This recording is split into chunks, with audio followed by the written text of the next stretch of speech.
Hello guys, and welcome back again to another WordPress tutorial.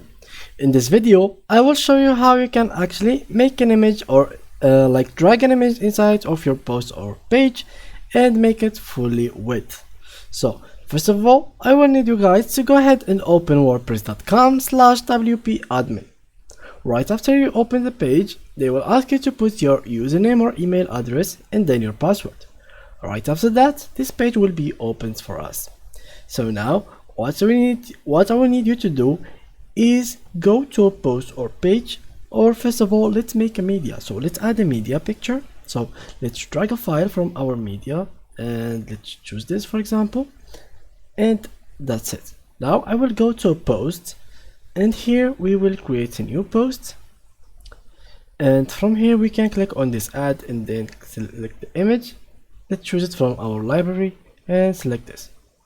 So from here guys, you can actually edit the width of the image. So for example, we want to make it full width, so what we'll need to do is click on full width from here. So if we select this, what we will do is click on publish, and right after that we can go to view post, and here it is on full width.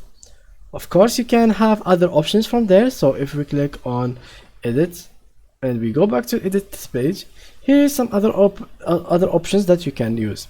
There is this align on left, there is this align center, which is the default one. It is align left and wide width, and this is the last one which is we talked about, which is the full width.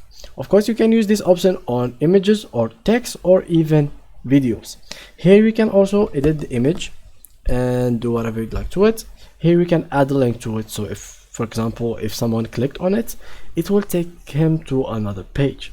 So for example, if we write something here or whatever you'd like, attachment page, and then clicked on, I don't know, whatever page you'd like, it will take you to that page.